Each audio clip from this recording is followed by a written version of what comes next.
विरक्त जीवन जीने के इच्छुक अविवाहित साधक साधिका जो अपने शरीर के माता पिता के साथ रहकर साधनरत हैं, उनके लिए क्या क्या सावधानियां हैं? क्योंकि परिवार में रहते हुए बहुत सी ऐसी व्यवहारिक चुनौतियां आती हैं जिससे कभी कभी असमंजस की स्थिति आ जाती है और साधना भी प्रभावित होती है। आजीवन ब्रह्मचर्य और गृहस्थ में रह करके बस सावधानी विशेष यही रखनी कि रिश्ते नाते संबंधी जन सब आते हैं, आपकी सैया आपकी ही केवल होनी चाहिए। उस शैया पे ना कोई रिश्तेदार, ना कोई नातेदार, ना कोई भी परिवार का सदस्य शयन नहीं करना चाहिए। क्योंकि जिस शैया पर हम शयन करते हैं, अगर उस पे भोगी पुरुष शयन करेंगे तो उसमें भोग के परमाणु होंगे और हमें शयन के समय काम वेदना जागृत होकर के हमें परेशान करेगी। अगर कभी ऐसे रिश्ते नातेदारों के घर भी जाना पड़े, मान लो गृहस्थी में रहते हुए, तो उस उपासक को चाहिए कि एक अपना वस्त्र रखे ऐसा बिछाने वाला, चाहे वो एक चद्दर ही क्यों ना हो, वो पर्सनल अपने उस सैया के ऊपर अपना चद्दर बिछाकर ही शयन करे। अपना आसन और अपना भोजन का पात्र, अगर भोजन का पात्र मान लो एक रिश्तेदार है आपके घर आया है, आपके घर वो मांस नहीं पाएगा पर वो बाहर मांस खाता है, वो मांस खाने वाला, शराब पीने वाला उसी पात्र में भोजन पाया और उसी पात्र में आप भोजन पाएंगे, आप ब्रह्मचर्य नहीं रह सकते, आप साधना नहीं कर सकते। इसलिए ब्रह्मचर्य और साधन परायण उपासक को अपने पात्र और अपना शयन और अपना आसन ये बिल्कुल अलग रखना चाहिए। अगर ये रख पाया तो मुझे लगता है घर में भी रहते हुए ब्रह्मचर्य रह पाएगा और भगवत आराधना कर पाएगा। नहीं तो संस्कारों का बड़ा प्रभाव होता है।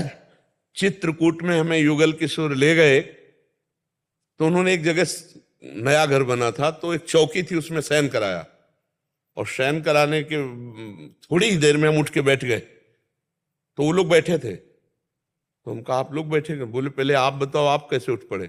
हम कहा इसमें बहुत गंदे संस्कार हैं, एक चौकी में, इस आसन में बहुत गंदे संस्कार है। अभी हम तो हमको ऐसा ऐसा आभास, बोले बस यही बाबा, यही देखने के लिए हम लोग बैठे थे कि बाबा को क्या अनुभव होता है। तो हमको लिटाया क्यों? बोले मकान खरीदा है तो इसके संस्कार देखने के लिए पहले सुला था। मतलब उस चौकी में, उस आसन में संस्कार थे। तो हम अगर बिस्तर में विषयी पुरुषों के सोए तो उसमें विषय संस्कार होते हैं।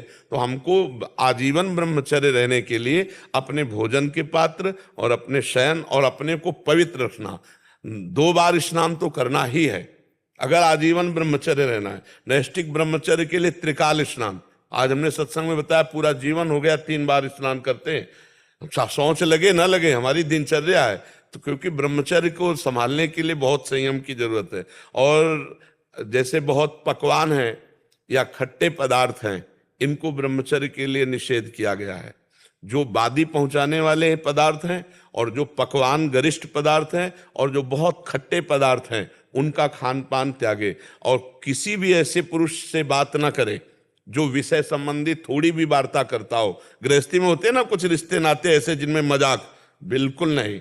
अगर आजीवन ब्रह्मचर्य रहना है तो बिल्कुल किसी तरह का ऐसा संभाषण ना हो, और ऐसे कोई दृश्य दृष्टि में पड़ जाए तो दोबारा देखे ना, और अपनी नेत्रेंद्री को बचावे और चिंतन को बचावे, चाहे पशु पक्षी के ऊपर ही क्यों न जाए। तो हमें लगता है फिर गृहस्थ में रहकर ब्रह्मचर्य रहा जा सकता है। नहीं तो जैसे साधु जन है, एक समुदाय में है, समुदाय में ब्रह्मचर्य बहुत अच्छे ढंग से बन जाता है। जैसे 100 संत हैं, अब कुछ हाल में है, कमरे में 2-2 पड़े, तो एक दूसरे के सानिध्य से अपने को बचत हो जाती है। कई तरह के भय से, बिनु अवसर भयते रहा जोई, ब्रह्मचर्य अब कैसे रहा जा सकता? बिनु अवसर और भयते रहा जोई। अवसर नहीं है और भय है तो हमारा जीवन पवित्र कट सकता है। और अगर अवसर हो जाए, भय खत्म हो जाए तो फिर भ्रष्ट हो जाएगा। कलिकाल है, बहुत मलिनता है। आजकल इसको मनोरंजन माना जाता है, धर्म भ्रष्टता नहीं मानी जाती। व्यभिचार को आजकल मनोरंजन माना जाता है, उसको धर्म भ्रष्टता नहीं मानी जाती। तो फिर ब्रह्मचर्य रहना, ये सब बहुत कठिन बातें हैं। और अगर निर्वाह कर ले गया तो बहुत जल्दी भगवत प्राप्ति हो जाती है ब्रह्मचारी को, क्योंकि उसकी अखंड स्मृति में ब्रह्मचर्य उसका सहयोग करता है। और जहाँ अखंड स्मृति आई तो भगवत प्राप्ति हो गई। यस्य स्मरण मात्रेण जन्म संसार बंधनात् विमुच्यते नमस्तस्मै विष्णुवे प्रभु विष्णुवे। जिनका अखंड स्मरण जन्म मृत्यु के चक्र का नाश कर देता है, वो भगवान श्री हरि।